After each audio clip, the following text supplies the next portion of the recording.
Hey guys, I'm going to be showing you the very best way to go ahead and AFK macro here inside of Sailor Piece. I made a video on this a couple weeks ago and it got a lot of views and a lot of people asking me for a better one because at the time I was just showcasing a tiny task macro, but a brand new one has just come out. It is the best Sailor Piece macro that I've ever used. I'm going to go into so much detail and information in this video on exactly how you use it, how you download it, everything like that. It is so advanced. One of the best macros I have by far ever used. By the way, I still am doing a Game Pass giveaway, so if you guys want to be entered, all you guys have to do is leave a like on this video, comment username down below. Make sure to hype the video and join the Discord linked in the description below. Anyways, I'm going to start. So yeah, let's go ahead and get right into this video. So the very first thing you want to go ahead and do is go to my website, linked in the description below, and it will also be in the pinned comment. It basically kind of just talks about what this macro is. Scroll down until you find this download link right here. Click on this download link and it's going to take you to the website right here. You can see there's obviously a new available update. Boom. And then you guys can go ahead and click download. There's a lot going on behind the scenes for reworking the website and all that. But if you guys have any questions, go ahead and comment those down below. But as you guys can see, you can go ahead and see the VirusTotal scan report in case any of you guys are skeptical of it being a virus. It is also digitally signed, which is a very good sign. As you guys can see on VirusTotal, it has a 0 out of 71 and everything on here is completely safe. Go ahead, click on the ExoPanda setup file. Go ahead and click install. It's going to go ahead and download the latest version. And then you can go ahead and click launch and it will go ahead and launch and boom, just like that, it should be set up. And as you guys can see, it's also detected what game we're in. So we're obviously inside of Sailor Piece.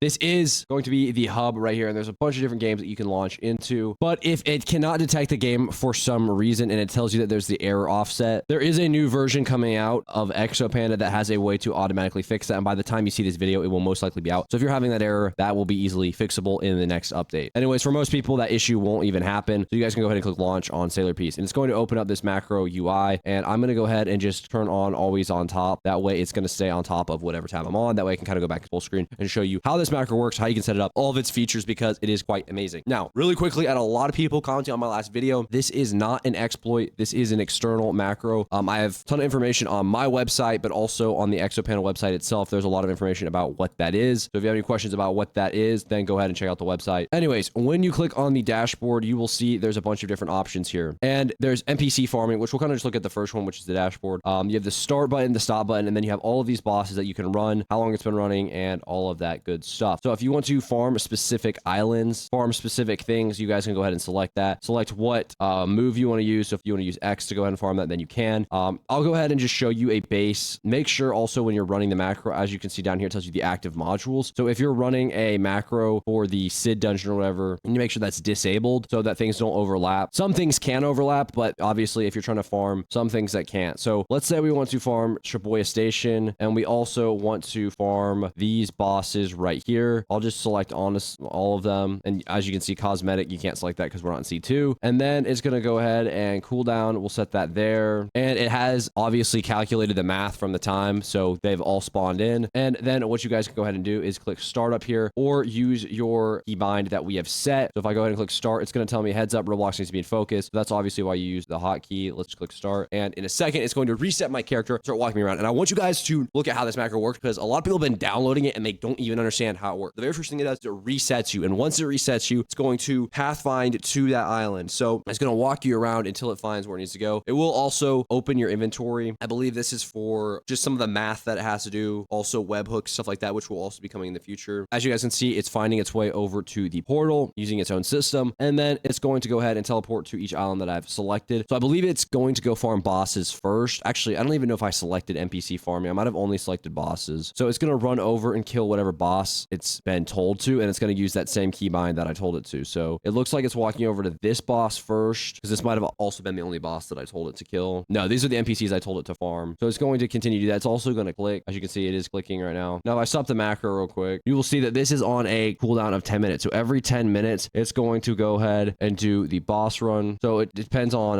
how often you want to do it. I'm going to go ahead and just do, so the minimum's 10 minutes, especially if you have all these selected. So it will, after 10 minutes, go farm this. So it's going to farm these NPCs, and then it's going to switch over to farming these, and then obviously continue on coming back into this area to farm these NPCs at Shibuya Station. And you can do that for any of these macros. So that is how the boss farming and all of that works. But there is a lot more to this macro than just that. But that feature in and of itself is very overpowered. So there's no modules active right now. We're going to go here. And the reason why it opened your inventory at first is that way it could also see how many of these specific items you had in your inventory. So as you guys can see, you have 6,000 here. So that means I can do the night 6,000 times. And it tells you how many of these times you can do these bosses down here. But let's say I want to pity farm this boss right here. I'm going to go ahead and select the night with the pity farm system and then the target system right here. So I want to kill this boss right here. So this is going to do all the pity farming for me, and then it's going to go ahead and kill this boss. So this is probably my favorite feature of this macro. So I'm going to let it go ahead and run, and it's going to reset my character. Then it's going to go to night, kill him all the way until the pity says 24. And then on the 25th, it's going to go ahead and go over to that island and kill him. So just looking at your inventory again, then it's going to go ahead and X out, or maybe scroll up and X out, and then it's going to start whole process. So it's going to walk you there. Then let's go ahead and target or teleport to Boss Island. Then after it teleports you to Boss Island, it's going to go ahead and walk over to the boss summoner. And then again, like I said, it's going to summon the night. It will put on auto spawn, and then it's going to run over here and just kill it really fast. That way we can go ahead and get all of the pity. So you can see my pity up there is increasing, and we're killing it pretty quick, obviously. And this is by far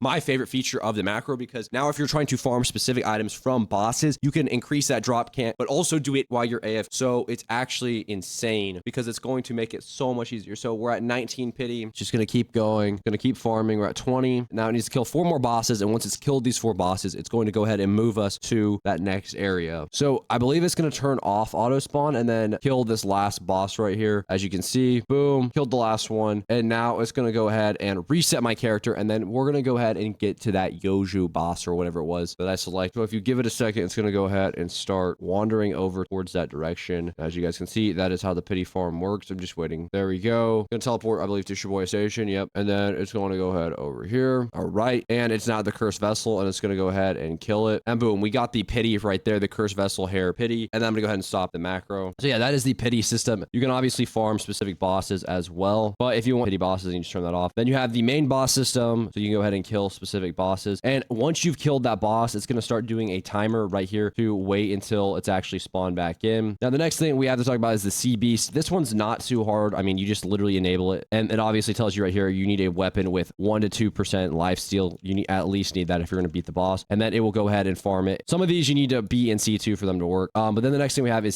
this is the dungeon. This is also a very, very overpowered feature. I think there's only one other macro right now that even has a feature remotely like this, but it's essentially going to automatically be able to farm any of these like towers. So if we wanted to farm the Rune dungeon, for example, on extreme mode, and now you can go ahead and select your swords that you want it to switch out in between. This is called weapon cycling, and the reason why this is even beneficial is because it basically abuses the cooldown in the game. And this is something you can do yourself if you open your inventory, but basically it goes to your melee or your swords, and as you can see, it's going to use this V ability right here, and then it's going to switch to the Ice Queen or whatever sword you told it to, and then it's going to wait. As you can see, there's still a 5-second cooldown, so while it's on the ice, it's going to use this, then it's going to switch back, and then when this cooldown's done, it's going to spam until it can do it. And basically you're going to do a lot more of the V move, and you're going to do a lot more damage a lot faster if you're using this feature. That's why it's in the dungeons, and I believe it's going to be added to Sea Beast and a bunch of other stuff later on. So obviously join the Discord server, like I said, for ExoPanda. You can search which weapons and different things that you want to go ahead and add, and then it will also tell you how many mobs you've cleared, or I believe this is just the session or whatever. But yeah, there's that built into the game, so you can do all of that. Then there's also events, like obviously the Easter event is going away soon, so you can auto farm the boss and the NPCs. And then there's the merchant right here, so if you want to automatically buy stuff from the merchant, it will go ahead and every 30 minutes go ahead and just buy new stuff for you. So very, very nice overall. Then you obviously have the settings right here. Now this is just the tip of the iceberg. The macro is going to be coming out with so many more features soon. These features in them of themselves are so overpowered, especially if you're new to the game and you're trying to grind, you know, sea beasts, bosses, whatever it is. It is very, very overpowered. But yeah, guys, that's pretty much it for this video. If you guys did enjoy, please make sure to leave a like and subscribe. It helps the channel out a ton. We are on the road to 200 or almost 300,000 subscribers. So this is definitely the best macro out there, guys, for Sailor Piece. Anyways, guys, I will see you in the next one.